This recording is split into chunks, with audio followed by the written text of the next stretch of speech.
Shalom, shalom, shalom. Bienvenue à notre émission La Parole de Vie.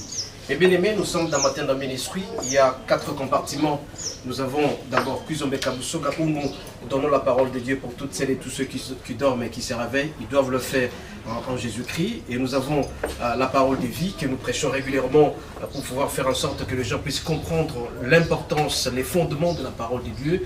Nous avons Asubuhi na Yesu dans lequel nous demandons aux gens de posséder leur journée parce qu'on ne peut pas se réveiller comme ça pour autant qu'on possède sa journée. Et puis nous avons investi dans l'œuvre de Dieu. Aujourd'hui, mes bien-aimés, dans Parole de vie, nous allons parler de ce qu'on appelle la grâce de Dieu. C'est quoi la grâce de Dieu? Mes bien-aimés, quand vous vous réveillez le matin, vous respirez, vous chantez, vous mangez, c'est la grâce de Dieu. Cette grâce s'appelle, c'est la faveur imméritée. C'est une faveur, un droit que Dieu nous donne et que nous voulons profiter. Mes bien-aimés, c'est très important dans notre vie. C'est pourquoi ce matin, nous allons parler d'un thème assez intéressant sur la grâce. Cette grâce qu'on appelle faveur imméritée, cette grâce qui vient de l'Éternel, cette grâce que nous pouvons l'obtenir à travers la parole de Dieu. Raison pour laquelle ce matin, c'est d'une importance capitale. Et avant de pouvoir continuer, nous allons peser notre parole sur la parole de Dieu sur Jacques 1, verset 17. Jacques 1, verset 17, nous lisons au nom de Jésus.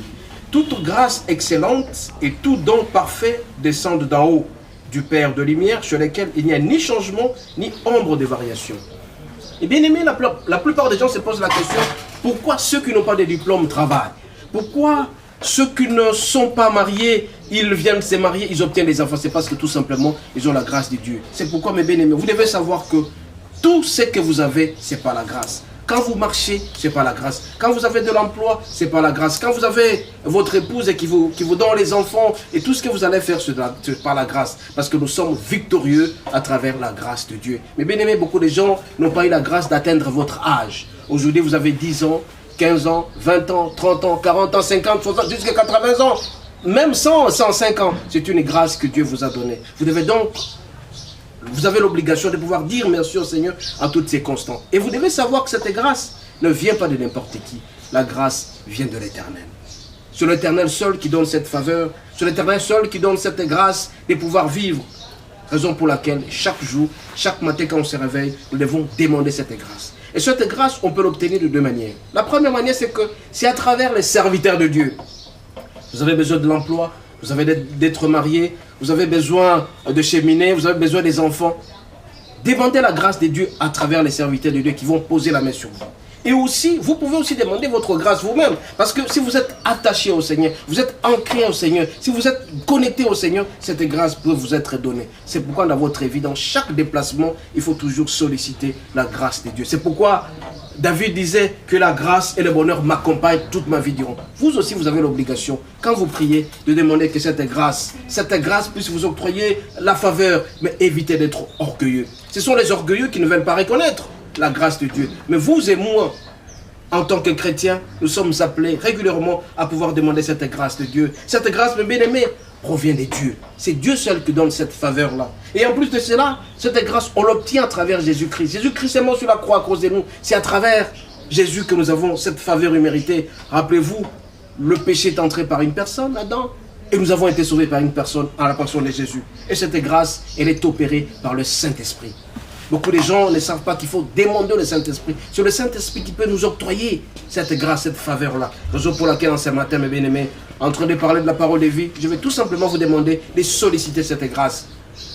Vous pouvez être malheureux parce que vous n'aimez pas la grâce de Dieu. Et vous évitez d'avoir la souffrance. Parce qu'en demandant auprès du Seigneur cette faveur, la faveur que tu as, c'est Dieu qui te l'a donnée. La faveur de Dieu doit t'accompagner à tout ce que tu fais. Il faut demander la grâce de Dieu, mes bien-aimés. C'est cette grâce qui fera en sorte que tu sois très heureux dans ta vie. Mais bien aimé, la faveur du Seigneur vient auprès de nous quand nous demandons cette faveur. Quand tu pries, tu dois dire, Seigneur, que ta grâce m'accompagne, que tout marche normalement. Il n'y a pas de résistance pour celui qui a la grâce de Dieu, qui a cette couverture de Dieu sur le Saint-Esprit que nous octroie cette grâce-là. Mais bien aimé, cherchons la couverture du Saint-Esprit pour avoir la grâce. Pour que nous puissions nous réveiller très bien le matin et commencer bien la journée, demandons la grâce de Dieu. Pour que nous puissions obtenir de l'emploi, demandons la grâce de Dieu. Pour que nous puissions avoir des enfants pour ceux qui ne sont pas encore mariés, c'est la grâce de Dieu. Pour que vous puissiez avoir un emploi où il n'y a pas de problème, un emploi qui vous donne à manger, un emploi qui vous donne les dîmes, un emploi qui vous donne tout ce qu'il faut donner au Seigneur. Il faut demander la grâce de Dieu. Cette grâce, cette faveur imméritée, en lingala on dit ngolu, en solo on dit nema. Ce sont des éléments très favorables que vous êtes appelés à demander au Seigneur. Et vous serez très heureux quand vous allez demander ça. J'insiste sur le fait que cette grâce qui vient de Dieu ne vient pas par hasard. Il faut soit la demander à travers les serviteurs de Dieu. Les serviteurs de Dieu, quand ils vont poser les mains sur vous, ils vont demander à ce que Dieu agisse en vous et vous serez très heureux dans votre vie. Et puis, cette grâce, vous pouvez aussi la demander vous-même en formulant la prière auprès du Seigneur. Vous vous concentrez sérieusement, vous demandez la grâce de Dieu et vous serez très heureux. Mais attention, cette grâce ne peut pas venir si vous êtes pécheur. Évitez de pécher, mes bien-aimés. Le péché nous sépare de l'amour de Christ. C'est ce péché-là. Quand tu commets l'adultère, tu es ivre, tu fumes régulièrement et tout ça, mais tu veux en sorte que le diable t'emporte et le Seigneur ne va pas t'écouter. Alors, l'obligation pour bénéficier de la grâce de Dieu, il faut prier le Seigneur, il faut fuir le péché. C'est en fuyant le péché que la grâce du Seigneur sera sur nous. Je vous ai dit que la grâce, c'est une faveur imméritée, c'est un droit. Beaucoup de gens, ils reçoivent la grâce présidentielle, par exemple. Cette grâce n'est pas celle de Dieu. La grâce de Dieu est dans tous les secteurs de notre vie. Nous voulons être en bonne santé, solliciter la grâce de Dieu. Nous voulons être heureux dans notre vie, solliciter la grâce de Dieu. Parce que David lui-même, qui était un roi, qui avait beaucoup d'argent, mais qui a dit que la grâce et le bonheur m'accompagnent toute ma vie durant. C'est pourquoi, très souvent, il faut formuler la prière auprès du Seigneur, qu'il puisse avoir la grâce, qu'il n'y ait pas de résistance, qu'il n'y ait pas de péché dans toi, qu'il n'y ait pas de malheur en toi. C'est pourquoi ce matin, nous allons prier, mes bien-aimés, pour que le Seigneur nous octroie, qu'il descende à nous ces grâces-là, cette hauteur de grâce qui va nous aider davantage. Nous voulons être heureux dans notre vie. Pour ne pas souffrir, il faut solliciter la grâce de Dieu. Pour ne pas être malheureux, pour ne pas être maladif à tout moment, sollicitons la grâce de Dieu. Sollicitons le ngolou ou le néma de Dieu pour que nous puissions être très heureux. Ainsi donc à ce matin, on ne sera pas être très long. Nous allons juste solliciter à ce que nous avons dit tout à l'heure que la grâce divine, c'est une faveur que Dieu nous octroie. Nous devons demander au Seigneur, nous-mêmes, s'il n'y a pas serviteur de Dieu à côté de nous, demandons à Dieu qu'il nous donne cette faveur, cette grâce d'être très heureux dans notre vie, que la grâce et le bonheur. Toute la journée durant, nous devons être couverts par la grâce de Dieu, à travers les sangs précieux de Jésus, à travers la personne du Christ, qui nous aime davantage. Ainsi donc, nous allons fermer les yeux pour solliciter la grâce de Dieu en prière. Et vous allez répéter après moi ce que je vais dire tout à l'heure, pour ceux qui me suivent en direct. Seigneur notre Dieu, Dieu d'Abraham, d'Isaac et de Jacob, tu as donné la grâce et le bonheur à David.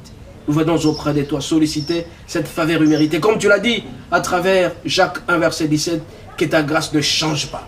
Que ta grâce ne peut jamais changer pour toute personne qui se rattache à toi. Nous demandons à ce que la grâce soit aspergée dans tous les secteurs de notre vie. Dans la vie de couple, dans notre santé, dans notre travail, que nous puissions être bénéficiaires de tous les avantages. Ce sont ces avantages, Seigneur, qui vont nous aider à pouvoir t'offrir des actions de grâce, te donner les dîmes, les offrandes pour l'expansion et l'évolution de l'Église. Nous t'avons ainsi prié au nom de Jésus. Amen. Amen. Encore une fois, mes bien-aimés, nous disons que si vous avez besoin de notre assistance sur le plan de la prière, nous sommes là. Nous allons le faire pour que le Seigneur vous assiste régulièrement à travers sa grâce. Il nous aime et nous sommes appelés à nous attacher à lui. C'est en lisant régulièrement la parole de Dieu que vous serez très bien dans votre vie. Encore une fois, que Dieu vous garde. À la prochaine. Ciao.